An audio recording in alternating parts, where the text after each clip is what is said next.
Hello students, आपल्या आजच्या पार्टमध्ये आपण साऊंड वेव्ह स्टार्ट करत आहोत है ना. आपला मागचा लेक्चर कशावरती डेडिकेटेड होता तुम्हाला लक्षात असेल तर it was on wave on a string है ना. जेव्हा आपण वेव्स हा चॅप्टर स्टार्ट केला होता, we had started from giving you different types of waves. The two types of waves that are, one was transverse wave, one was longitudinal wave, correct. Now transverse wave मध्ये examples आपण दिले होते की wave on a string or the wave that is created on the surface of water, that is a transverse wave, right. Now we will be talking about mechanical wave. In the mechanical we will be talking about longitudinal wave.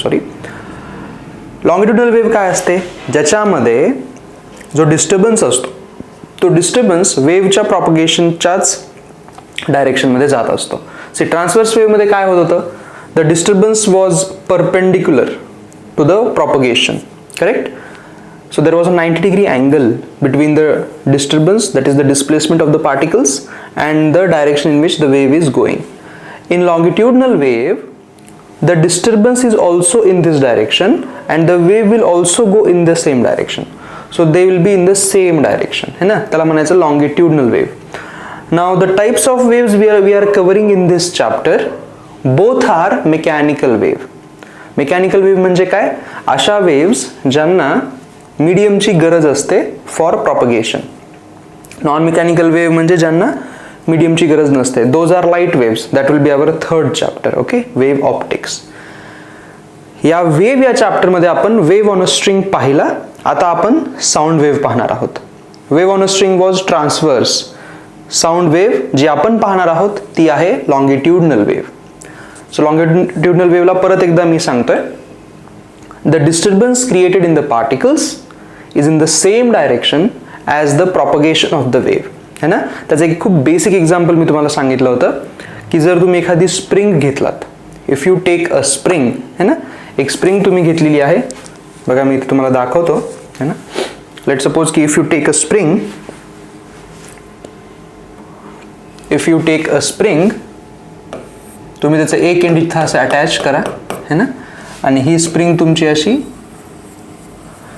Natural लेंथमध्ये आहे, ही समजा अशी natural लेंथमध्ये आहे है ना, आणि तुम्ही असं इथं काहीतरी त्याला अटॅच केलेलं आहे a piston, and you can move this piston like this or this. हे असं तुम्ही पर्टिक्युलर फ्रिक्वेन्सीला हे असं पुश त्याला करत आहात ह्या पिस्टनला है ना. This is the piston, this is the piston. तर ह्या स्प्रिंगचा जो शेप बनतो तो कसा बनतो बघा. काही ठिकाणी असे स्प्रिंग जे आहेत एकमेकांपासून दूर जाते, काही ठिकाणी ते एकदम असे एकमेकांच्या जवळ येते, परत ती दूर जाते, परत काही ठिकाणी ती जवळ येते, परत ती दूर जाते, परत ती जवळ पण येते, परत ती दूर पण जाते, परत ती जवळ पण येते.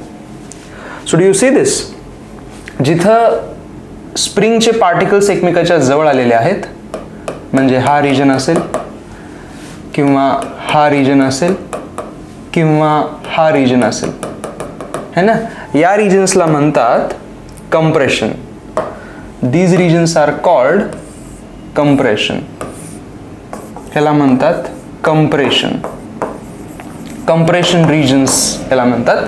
आणि हे जे रिजन्स तुम्हाला दिसत आहे जिथं वेव्ह एकमेकांपासून किंवा पार्टिकल्स एकमेकांपासून दूर गेलेले आहेत है ना, these are called rarefactions. Okay, rarefaction. So this is how longitudinal wave travels in a medium है ना. तुमच्या मीडियम मध्ये अल्टरनेट कंप्रेशन आणि रेअरफॅक्शनचे रिजन्स तयार होतात. these are called regions.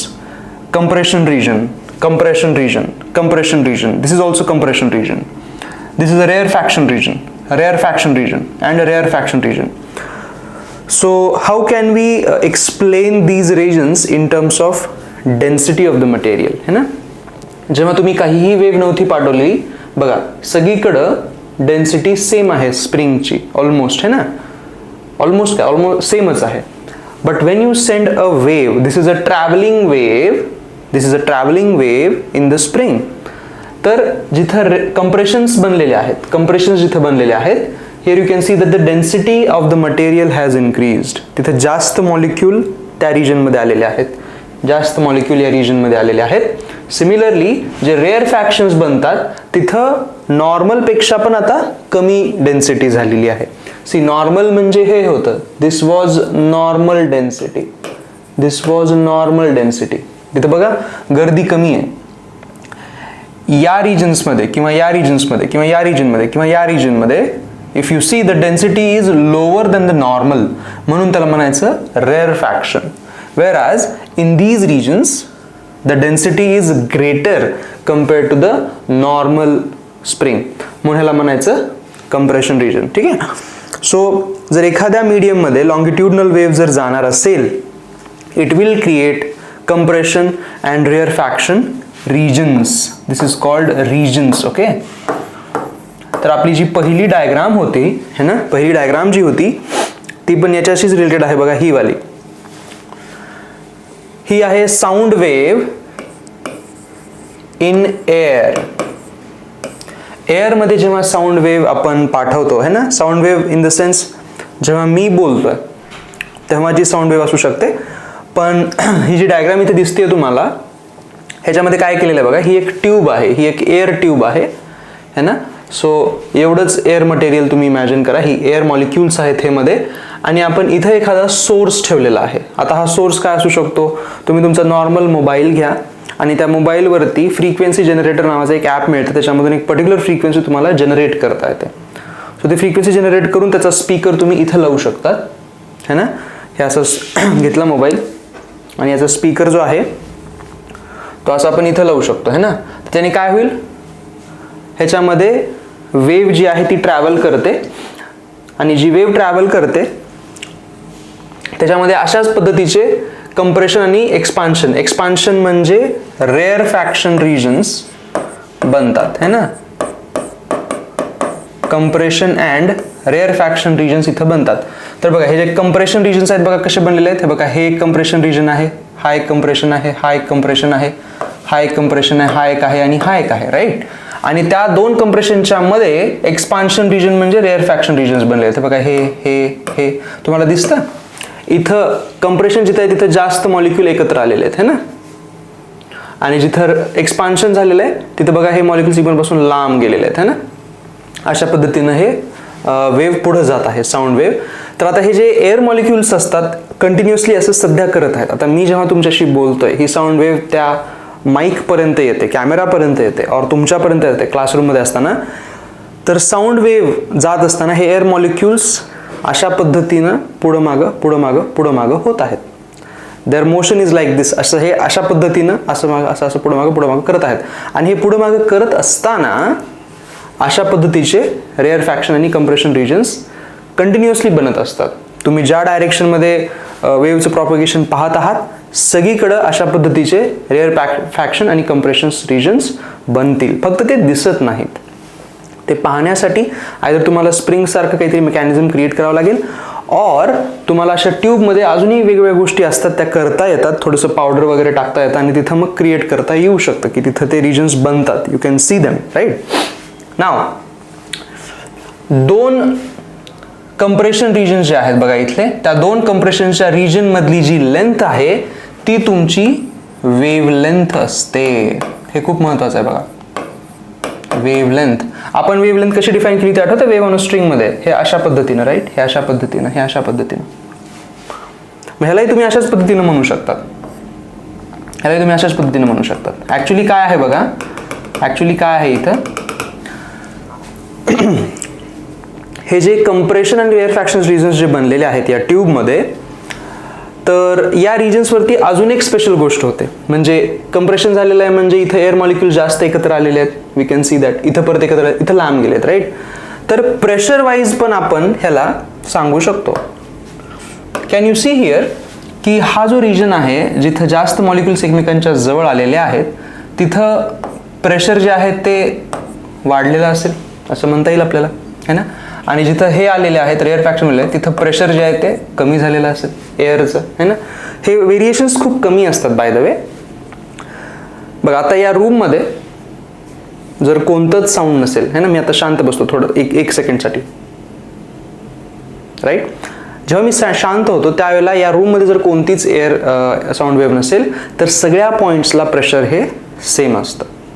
पण जेव्हा ह्याच्यातून वेव्ह प्रॉपगेट होते, when the sound wave propagates through this room, through this region, तिथलं प्रेशर जे असतं ना ते ऑसिलेट करतं, कमी जास्त ते कंटिन्युअली सुरू असतं. आणि त्याचा ग्राफ आपण असा काढू शकतो like wave on a string. तर ही जी हॉरिझॉन्टल लाईन आहे ना, हे म्हणजे तुमचं नॉर्मल प्रेशर म्हणू शकतात. नॉर्मल प्रेशर हे नॉर्मल ऑर ॲव्हरेज प्रेशर रूममधलं एवढं असतं. पण जेव्हा वेव्ह प्रॉपगेट होते ती आयदर प्रेशर असं काही ठिकाणी वाढवते पॉझिटिव्हमध्ये, काही ठिकाणी कमी करते नॉर्मल व्हॅल्यूपेक्षा, आणि हे कंटिन्युअसली चालत राहतं. Okay.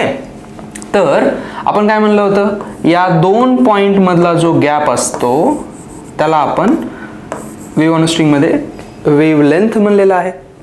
In the similar fashion इथं पण 2 कंप्रेशनमध्ये बघा प्रेशर हे असं वाढलेलं आहे असं म्हणू शकतो. तर मग हे 2 सेम पॉईंट झाले ना, सो यांच्यामधलं अंतर पण आपण वेव्ह लेंथ म्हणू शकतो.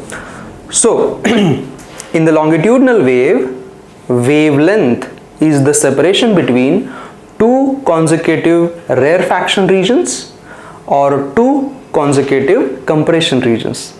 ही ॲज अ डेफिनेशन तुम्ही लिहू शकतात. मीनिंग त्याचा तोच आहे वेव्हलेंथचा. ओके. त्याच्यानंतर there is another equation that I would like to give here, जे आपण वेव्ह ऑन स्ट्रिंगमध्येही पाहिलेलं आहे. वेव्ह स्पीड जी असते ती आहे फ्रीक्वेन्सी इंटू वेव्ह लेंथ. हे आठवतं का तुम्हाला, हे आपण तेव्हाही पाहिलं होतं. Wave speed is frequency into wave length. हे इक्वेशन इथं पण व्हॅलिड आहे even in the sound wave.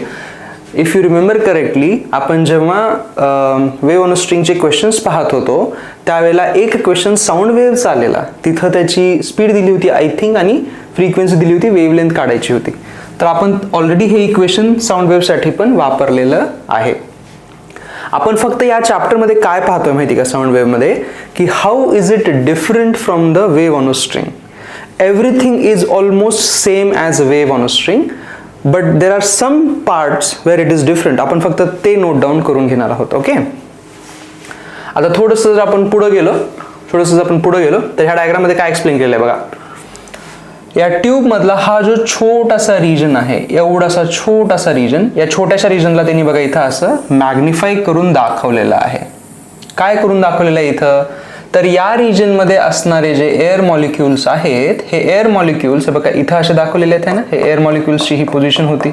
हे एअर मॉलिक्युल्स इथं होते. तर काय होतं माहिती का, हे जे एअर मॉलिक्युल्स आहेत, जेव्हा ही वेव्ह अशा पद्धतीने ट्रॅव्हल करते ना, हे एअर मॉलिक्युल्स इकडं आणि इकडं असे कंटिन्युअसली ऑसिलेट करतात. ऑसिलेटिंग फ्लुइड एलिमेंट म्हणजे तुम्ही इथं गॅस मॉलिक्युल्स म्हणू शकतात, एअर मधले एअर पार्टिकल्स म्हणू शकतात. तर त्यांच्या मीन पोझिशन पासून ते थोडंसं पुढं थोडंसं मागं असे ऑसिलेट करतायत. आणि वेव्ह तुमची इकडं जाईल बरं का. हे बघा, हे आहे वेव्हची direction and the oscillation is happening like this. हे डिस्टर्बन्स आहे तुमचा आणि वेव्ह इकडे जाईल. यामुळे याला लॉंगिट्युडनल वेव्ह म्हणतात. कारण वेव्ह ऑन अ स्ट्रिंग मध्ये कसं होतं, this was the propagation direction आणि स्ट्रिंग तुमची अशी ऑसिलेट करत होती. ह्या 90 डिग्रीमुळे त्याला ट्रान्सव्हर्स वेव्ह म्हणलं होतं. इथं तसं नाही आहे. This is the direction of the propagation आणि these molecules they will be oscillating like this. हे पुढं मागं करतात. तर हा छोटासा रिजन इथं एवढा मोठा करून दाखवलेला आहे बरं का. डोंट थिंक की हे ऑसिलेशन जे आहेत, ॲम्प्लिट्यूड जे आहे, ह्याला आपण ॲम्प्लिट्यूड म्हणू शकतो ना.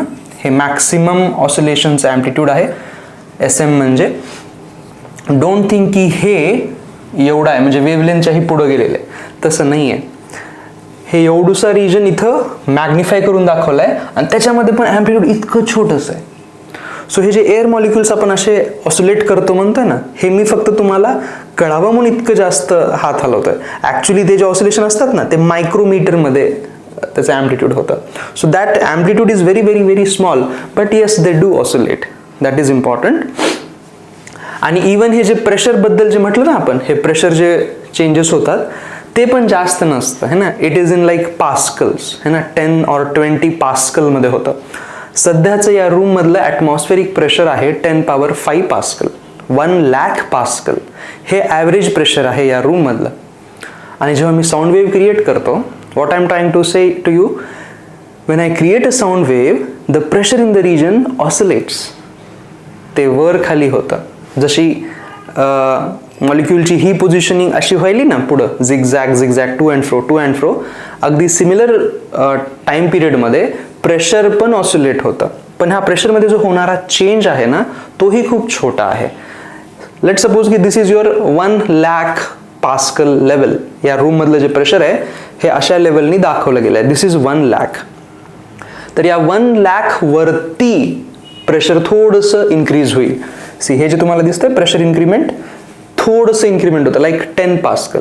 सो 1,00,000 प्लस 10 इतकं प्रेशर वाढेल फक्त 10नी. 1,00,000 ऑलरेडी प्रेशर आहे युनिट्समध्ये, फक्त 10 युनिट्स वाढायला when a sound wave is propagated. आणि तितकंच मग कमी पण होतं. सो 1,00,000 मधून 10 मायनस करा, 99,990 पास्कल. कळतं तुम्हाला? So this pressure would be 1,00,000 असं होईल पास्कलमध्ये, अँड 99990 पास्कल हे इथलं प्रेशर असेल. इतकंच हे प्रेशरमध्ये व्हेरिएशन होतं. सो 20 पास्कलचं प्रेशरचं व्हेरिएशन आहे, which is not much, but it happens.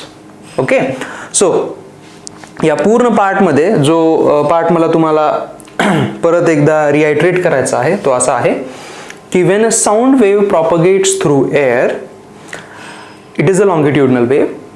The air molecules, they oscillate about their mean position in this way, which is in the direction of the propagation. And when there is a displacement happening for the air molecules, the pressure in that region also oscillate. Okay, the air pressure also changes periodically. The period with which pressure is changing is the time period of the wave. Okay, तर आपण ह्याच्याबद्दल थोडंसं लिहून घेऊ शकतो. बघा, sound waves in air R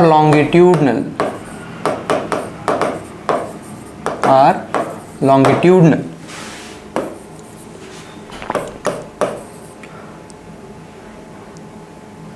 The motion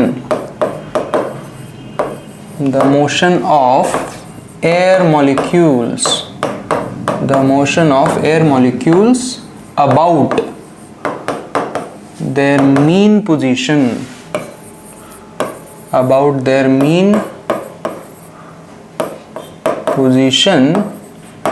is in the same direction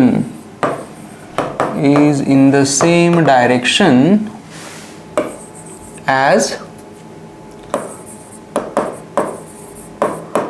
direction of propagation. Okay, ह्याच्यामध्ये आपण काय करतो बघा, let the amplitude of displacement of molecule is S0.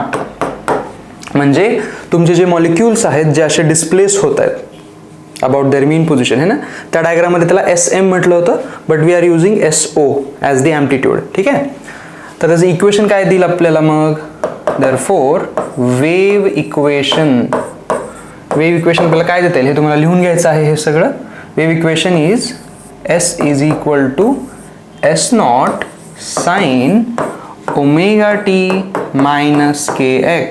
सेमच इक्वेशन आहे like wave on a string.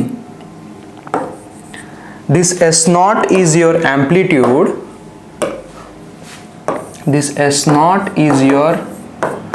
amplitude. आणि हे this is displacement of molecule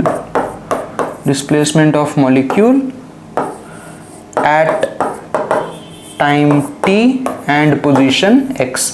meaning या टाइमला आणि या पोझिशनला असणारा पार्टिकल किती डिस्प्लेस झालेला आहे हे या इक्वेशनवरून कळतं. म्हणजे हे असं डिस्प्लेसमेंट किती झालेलं आहे, हे त्याची मीन पोझिशन आहे. या मीन पोझिशनच्या इकडे तो किती झालेला असू शकतो. इकडं मॅक्सिमम एस नॉट जाऊ शकतो, इकडं maximum minus S not, right. तर same wave on a string, फक्त वेव्ह ऑन अ स्ट्रिंगमध्ये आपण असं लिहित होतो हे. सो इथं Y equal to A into sine होतं. That is the only difference. Okay, हे लिहून झाल्यानंतर पुढं आपण जातोय बघा. पुढं आपण काय लिहू शकतो, सॉरी,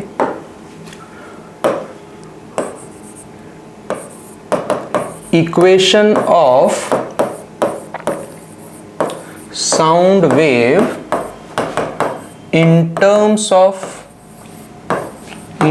of pressure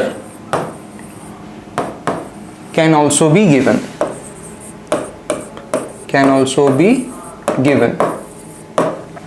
म्हणजे जे प्रेशर ऑसिलेट होत आहे ना त्याच्या टर्म्स मध्ये पण इक्वेशन देता येतं. लेट द एम्प्लिट्यूड, आता बघा इथे एक टर्म आपण डिफाइन करतोय. Let is not call it amplitude,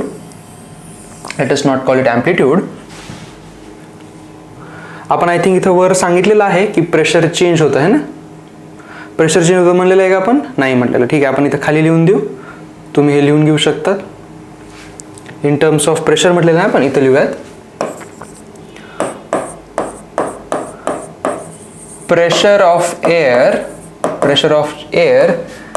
changes periodically as the wave progresses.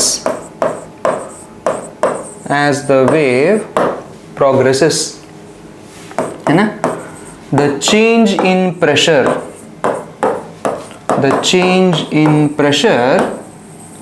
is called, हे खूप महत्वाचं आहे, एक्सेस प्रेशर म्हणतात बघा ह्या टर्मला. एक्सेस प्रेशर मीनिंग काय, या रूम मध्ये सध्या 1 ॲटमॉस्फेरिक प्रेशर आहे, बट जेव्हा मी वेव्ह क्रिएट करतो प्रेशर ऑसिलेट होतात, राईट. मग ॲव्हरेज व्हॅल्यू जी आहे प्रेशरची 1 ॲटमॉस्फिअर और 1 लाख पास्कल, याच्या रिस्पेक्टमध्ये किती प्रेशर वर गेलं किंवा किती खाली गेलं, हा जो डिफरन्स आहे that is called the excess pressure. ह्या एक्सेस प्रेशरला आपण पी लिहूयात. Okay, let us call it P. Then let the amplitude of excess pressure is P not. ठीक आहे, म्हणजे एका मोमेंटचं एक्सेस प्रेशर पी आहे आणि मॅक्सिमम कितीनी बदलू शकतं तर पी नॉट म्हणतोय. तर पी नॉट आणि पीच्या टर्म्समध्ये आता आपल्याला परत साऊंड वेव्हचं इक्वेशन देता येतं, पण there is a relation between that. बघा काय आहे, तर ऍक्च्युली हे जे पी आहे हा पी बी वरती म्हणजे ह्याच्यावरती डिपेंड करतो. तुमचं जे डिस्प्लेसमेंट वाली जी वेव्ह होती त्याच्यासोबत असा तो डिपेंड करत असतो. म्हणजे डिस्प्लेसमेंटची जी वेव्ह आहे त्याला विथ रिस्पेक्ट टू एक्स तुम्ही डिफरन्शिएट करा and multiply with something called B here. Now what is B? या बीला म्हणतात बल्क मॉड्युलस. जसा यंग्स मॉड्युलस असतो इलॅस्टिसिटीमध्ये, की एखाद्या रॉडची लेंथ तुम्हाला वाढवायची आहे by applying some force, then how much force you need to apply to change the length by 1 millimeter maybe, ते Young's modulus म्हटला जातो. In the similar fashion, bulk modulus is such that you have a solid object now आणि त्याचं volume तुम्हाला by some value you want to change the volume, तर किती वरून pressure लावावं लागेल त्याला म्हणतात बल्क मॉड्युलस. तर हा बल्क मॉड्युलस इथे वापरला जातो. तर आता आपलं S काय होतं बघा, S was S naught sin omega t minus kx, right.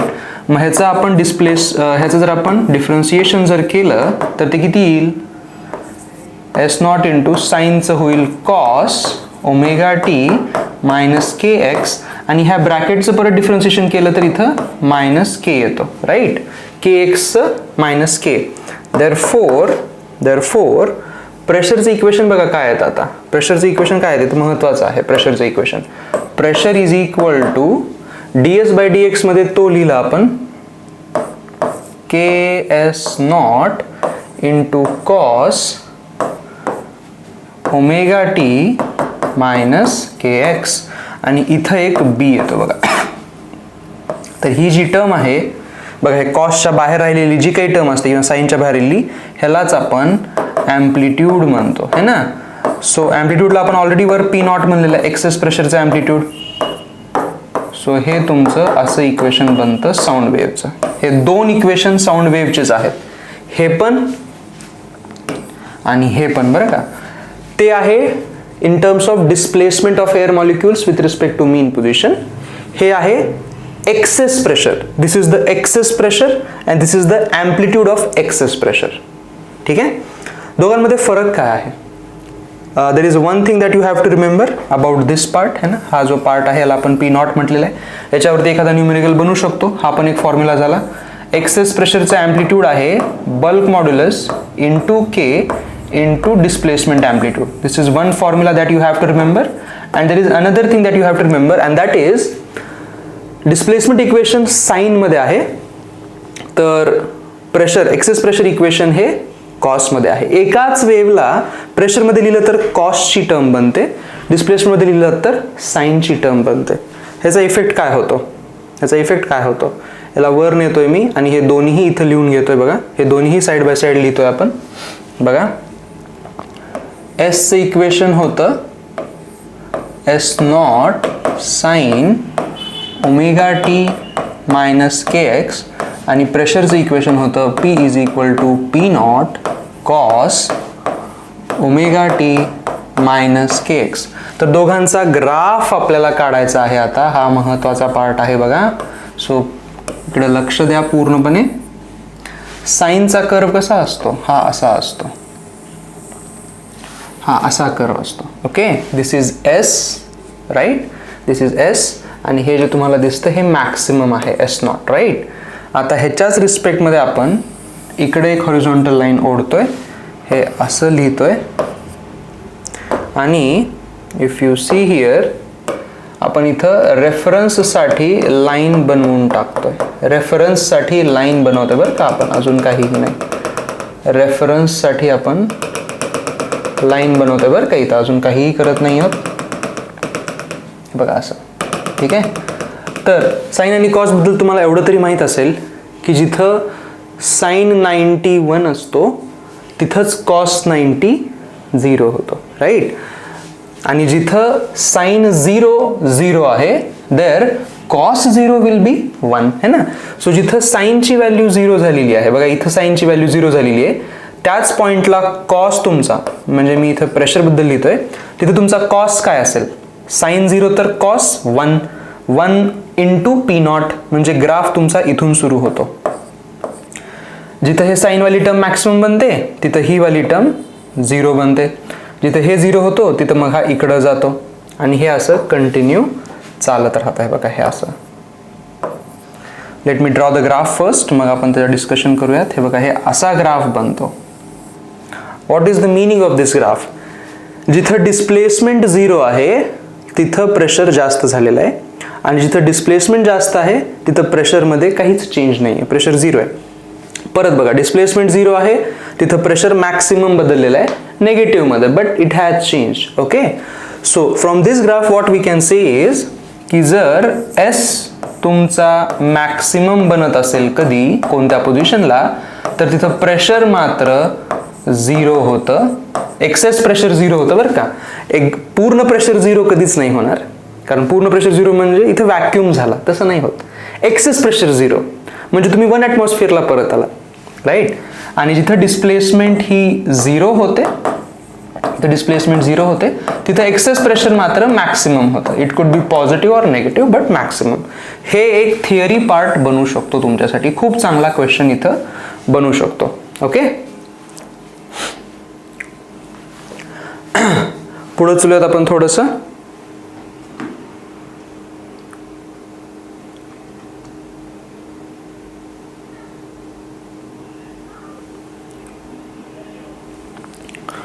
बघा, इंटेन्सिटी ऑफ,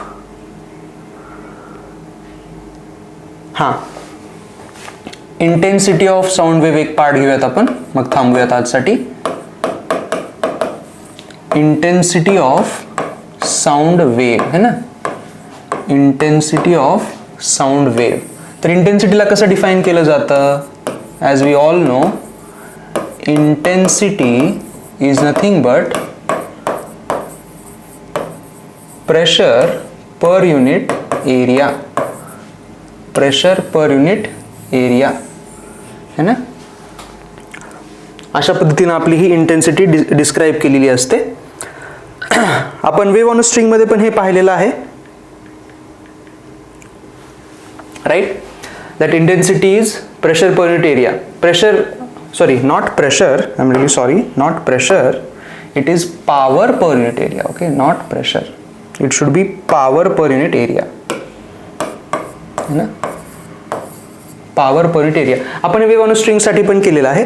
तर साऊंड वेव्ह साठी याचा फॉर्म्युला दिला जातो इंटेन्सिटीचा 1/2 into density into velocity into omega square into amplitude square. See, याला तुम्हाला याचं डेरिव्हेशनची गरज नाही आहे, डोंट वरी अबाउट दॅट.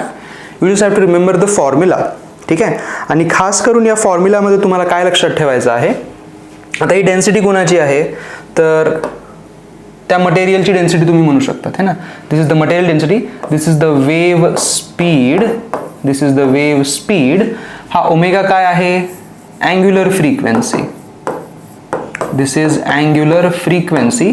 आणि हे ए म्हणजे अँप्लिट्यूड आहे बरं का, अजून काहीच नाही. म्हणजे अँप्लिट्यूड तुम्ही एस लिहू शकतात किंवा पी वाला पण देऊ शकतात, दॅट्स ओके है ना.